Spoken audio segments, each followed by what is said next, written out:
देवों के देव महादेव अत्यंत भोले माने जाते हैं, इसीलिए उन्हें भोलेनाथ भी कहते हैं।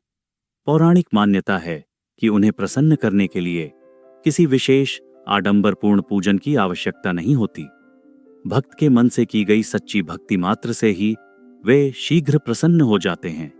यदि आप भी सावन के सोमवार या किसी भी सोमवार का व्रत कर रहे हैं तो यह कथा आपको भोलेनाथ की कृपा अवश्य दिलाएगी। एक नगर में एक साहूकार रहता था। उसके घर में धन संपदा की कोई कमी नहीं थी, परंतु संतान सुख से वंचित होने के कारण वह अत्यंत दुखी रहता था।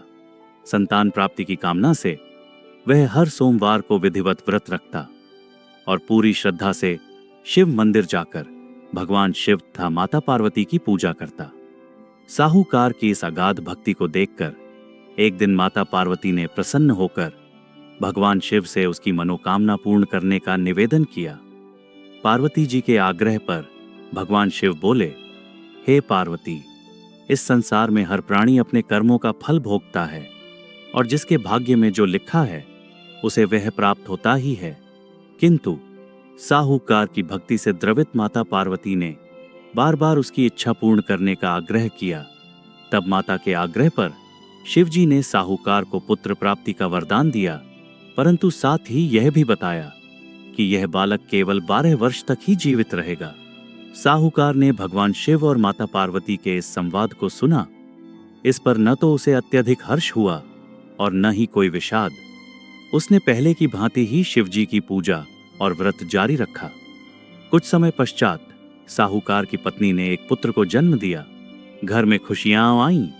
जब बालक 11 वर्ष का हुआ तो साहूकार ने उसे विद्या ग्रहण करने के लिए काशी भेजने का निश्चय किया। उसने बालक के मामा को बुलाया, उन्हें विपुल धन दिया और कहा, इस बालक को काशी विद्या प्राप्ति के लिए ले जाओ। मार्ग में तुम लोग निरंतर यज्ञ कराते जाना और ब्राह्मणों को भोजन दक्षिणा देते हुए जाना। मामा और भांजा इसी प्रकार यज्ञ कराते, दान दक्षिणा देते हुए काशी की ओर चल दिए। मार्ग में एक नगर पड़ा। उस नगर के राजा की पुत्री का विवाह था, परंतु जिस राजकुमार से विवाह होना था वह एक आंख से काना था। राजकुमार के पिता ने अपनी यह बात छिपाने का विचार किया। उन्होंने साहूकार के सुंदर पुत्र को देखा और सोचा, क्यों ना इसे ही दूल्हा बनाकर राजकुमारी से विवाह करा दूं। विवाह के बाद इसे धन देकर विदा कर दूंगा और राजकुमारी को अपने नगर ले जाऊंगा। लड़के को दूल्हे के वस्त्र पहनाकर राजकुमारी से विवाह करा दिया गया। साहूकार का पुत्र अत्यंत ईमानदार था। उसे यह छल उचित नहीं लगा, अतः अवसर पाकर उसने राजकुमारी के दुपट्टे पर यह संदेश लिखा, तुम्हारा विवाह तो मेरे साथ हुआ है, परंतु जिसके संग तुम्हें विदा किया जाएगा वह राजकुमार एक आंख से काना है। मैं तो काशी पढ़ने जा रहा हूं। जब राजकुमारी ने यह संदेश पढ़ा तो उसने तुरंत अपने माता पिता को यह बात बताई। राजा ने अपनी पुत्री को विदा नहीं किया और बारात वापस चली गई। उधर साहूकार का पुत्र और उसका मामा काशी पहुंचे और वहां भी यज्ञ का आयोजन किया। जिस दिन बालक की आयु 12 वर्ष पूर्ण हुई उस दिन भी यज्ञ हो रहा था। बालक ने मामा से कहा कि उसकी तबीयत कुछ ठीक नहीं लग रही। मामा ने उसे अंदर जाकर विश्राम करने को कहा। शिवजी के वरदान के अनुसार कुछ ही देर में उस बालक के प्राण निकल गए। मृत भांजे को देखकर मामा अत्यंत विलाप करने लगे। संयोगवश उसी समय भगवान शिव और माता पार्वती उधर से जा रहे थे। माता पार्वती ने विलाप का स्वर सुनकर भोलेनाथ से कहा, स्वामी, मुझे यह रोने का स्वर सहन नहीं हो रहा है। आप इस व्यक्ति के कष्ट को अवश्य दूर करें।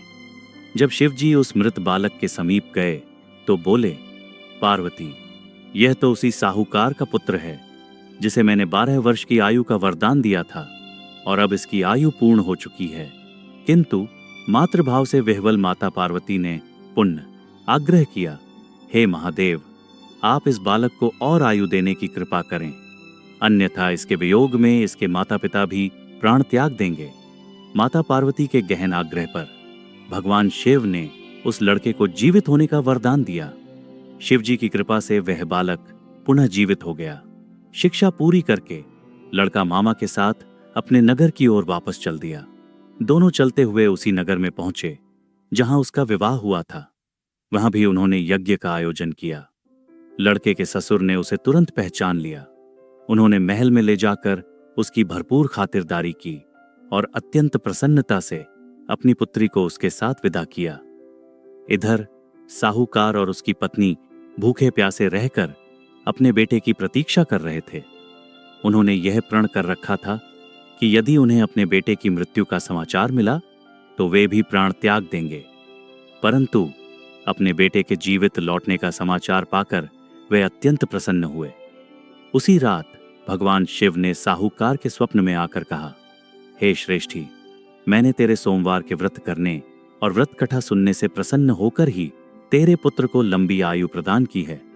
इसी प्रकार जो कोई भी सोमवार का व्रत करता है या इस कथा को सुनता और पढ़ता है, उसके सभी दुख दूर होते हैं और उसकी समस्त मनोकामनाएं पूर्ण होती हैं। बोलिए भगवान शिव की जय। प्रेम से बोलिए माता पार्वती की जय।